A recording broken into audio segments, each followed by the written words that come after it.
So, yun. What's up mga kabagis? This is Jubilito TV Official at eto na naman pumuli ang isang edisyon ng ating reaction video mga kalingap at kabagis, no? Pero bago po lahat, syempre po, mega love shoutout po muna kay Kuya Val Santos Matubang, kay Ate Edna Vlogs, kay Kalingap Rab, Kalingap Netizens, Kalingap subscribers, Kalingap supporters, at lalong-lalo na po ang ating mga Kalingap partners. Ayan po. Mega love shoutout po sa inyong lahat.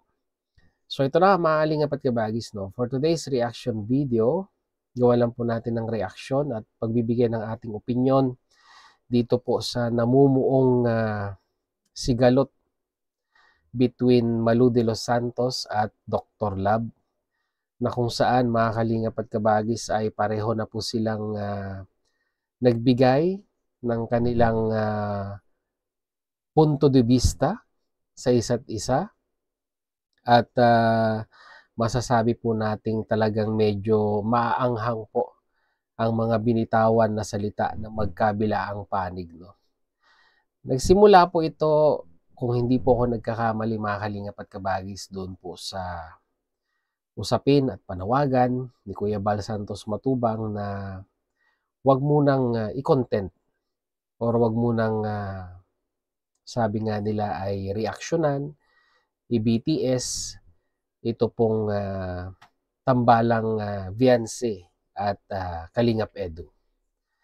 At bilang isang reactor, mga kalingap at kabagis, ay si Madam Malu de los Santos po ay sabihin na nating na-content muli si Dr. Lab, no? Regarding dito sa hindi pagsunod sa panawagan ni Kuya Val Santos Matubang sa pag hindi pagko-content dito po sa EDSI. At dito po sa live ni Ate Malu ay may mga sabihin na nating based from my own opinion, out of context, no, na usapin regarding sa pagkatao ni Dr. Lab. At itong mga bagay na binitawan ni Ate Malu regarding kay Dr. Lab ang nag-trigger sa kanya para sagutin ito pong si Ate Malu. At dito, sa live ni Dr. Lab, ay talagang hindi rin po siya nagpaawat.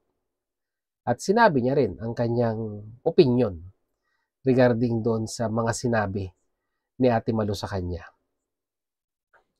Pwede nyo na lang pong pasyalan at panoorin, no? Hindi na po tayo magpi-play ng video clips dito bagkos ay i-analyze natin kung may pagkakataon po ba o may pag-asa po bang maayos pa ang sigalot na ito at hanggang kailan tayo pwedeng magparaya, hanggang kailan tayo pwedeng manahimik, hanggang kailan tayo pwedeng sabihin na nating isang tabi yung usapin at basagin ng katahimikan para sabihin it's enough, dapat na magsalita. Kasi kung babalansihin po natin, mga kalingap at kabagis, ang sitwasyon kung saan po nagsimula ang usaping ito ay ang kwan po kasi, ang live ni Ma'am Malu de los Santos, okay po yun, di ba? Nasitahin si Dr. Lab kung sa kanyang paningin ay ang lagi niyang ikino-content ay si EDSI. Di po ba mga kalingap at kabagis, no? Pero ang ganang sa akin, dapat po nag-stick po tayo sa usapin. Nag-stick po tayo dun sa issue. Sabi nga nila, pag mag-reaction, ay kailangan yung issue lang. Pero base nga po dito sa live ni Dr. Lab, ay parang nag-over the bakod na itong si Ma'am Malu de los Santos dito po sa mga sinabi niya kay Dr. Lab. At parang pinakadepensa din po ni Dr. Lab ay may mga bagay-bagay din po siyang sinabing sabihin na nating hindi rin po maganda kay Ma'am Malu de los Santos. So sino po ang may mali, mga kalingap at kabagis, no? Kung ako po ang tatanungin ninyo, mga kalingap at kabagis, parehas po silang may mali. Nagkataon lamang po na naunang nagkamali para sa akin po si Ma'am Malu de los Santos. Bakit po? Kasi po, supposed to be dapat nag-stick po siya sa topic. Di po ba? Mga Kalingap at Kabagis, no? Kung ang issue ay yung laging pagko-content ni Dr. Lab sa EDSI, ang issue, dapat doon lamang po, no? Doon lamang po nag-evolve yung live streaming ni Ma'am Malu de Los Santos at hindi na po malaot regarding sa, kasi may mga naungkat na regarding sa pagbibigay ni Ate Malo sa pagpapagawa ng sasakyan ni Dr. Lab, at sumagot din si Dr. Lab sa mga sinasabi niya na bakit hindi daw matulungan ni Ma'am Malu de Los Santos yung mga kababayan niya sa Sorsogon, 'di ba? Yung mga kapitbahay. So may mga binitawan siyang salita doon. At pati sa educational attainment ay parang nasita rin ni Dr. Lab at kini-question kung paano nakarating ng Italia si Ma'am Malu de Los Santos, kung ganun din naman po yung style ng kanyang pananalita. Dahil base po kayo sa sinabi ni Dr. Lab, ay binabasa niya muna ang isang individual bago po niya ika nga ay resbakan. Well, anyhow, nangyari na po, no? Nangyari na po yan. Parehas na po silang nakapag, kumbaga, nauna si Ate Malo, nirebatal ni Dr. Lab. Sana wag na pong masundan, no? Mga Kalingap at Kabagis, dahil kagaya nga po ng sinasabi natin, ito po ay magiging mantsa na naman po, no, sa pangalan po ng Kalingap. 'Di ba? Isang Kalingap partners at isang reactors na hindi pagkakaunawaan at nagbabangayan. So, ang bitbit na pangalan ay Team Kalingap, no? So, sana hindi na po masundan, at kung kaya naman po, 'di ba? Kung kaya naman pong mapag-ayos at isettle ang kanilang mga differences, mas maganda po 'yon, 'di ba? Alam naman po natin na nasa social media tayo, no? At talagang minsan ay hindi maiiwasan na may mga bagay-bagay tayong nabibitawan na salita na magti-trigger doon sa pinag-uusapan natin para mairita, no? Ang ganang sa akin lang, uulitin ko po, kung tayo po ay magre-reaction, stick po tayo sa topic. At kung ikaw man ay ma-reactionan, no? At sa tingin mo ay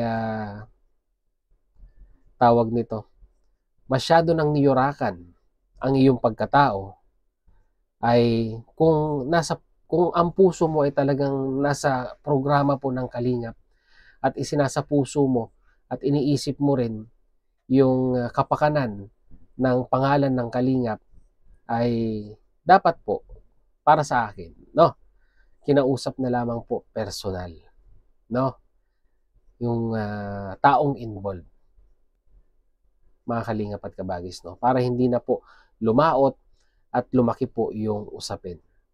Kaya kung ako po tatanungin ninyo, mga Kalingap at Kabagis, parehas po silang nagkamali at dapat po parehas na lang po silang mag-unawaan at tapusin na po yung issue. 'Di ba? At kung meron pong magmi-mediator, pwede po ang pamunuan ng Team BIOS, dahil parehas naman pong nasa BIOS yan, si Dr. Lab at si Ma'am Malu de Los Santos, mas maganda. Or pwede rin pong pumagitna si Kuya Bal Santos Matubang o si Kalingap Rab para matapos na po ang usapin na ito. At hindi na po pumalaot pa at lumayo at dumating sa puntong talagang masyado na pong below the belt. Actually, below the belt na nga, no? Ang ibig ko lang pong sabihin ay wag nang pumalaot at hindi na lumaki ang usaping ito. Dahil 100% mga Kalingap at Kabagis, no, ang isyong ito ay gagamitin na naman po ng mga kabilang grupo ng mga anti-Kalingap para dungisan, no, at yurakan yung programa po ng Mag-amang Matubang. Alam niyo naman, ang mga kalaban, ang mga anti-Kalingap, nag-aabang lang po yan ng issue para may content din nila sa channel nila, at lalo pang makapag-inganyo ng mga, alam nyo na, ng mga mapapaniwala nila sa kanilang kagustuhang masira po ang programa ng Kalingap. 'Di ba? Ang ganang sa akin lang, hanggat walang magpapakumbaba sa kanilang dalawa, ay hindi po, no? Hindi po matatapos ang usaping ito. Kaya kung sino po sa inyong dalawa, Dr. Lab or Ma'am Malu de los Santos, ang may mahaba at sabihin na nating matured na wisdom, no, sa pag-a-analyze at pag-iintindi ng mga bagay, ay siya na po yung mag-initiate para tapusin na po ang usapin at ang isyong ito. So yun lang mga kalingap at kabagis ang aking masasabi dito, no?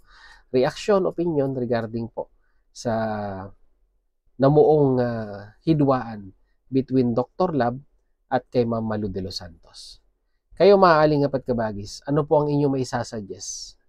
Mag-comment po kayo sa ating comment section kung ano naman po inyong masasabi, opinion, reaction dito po sa usaping ito.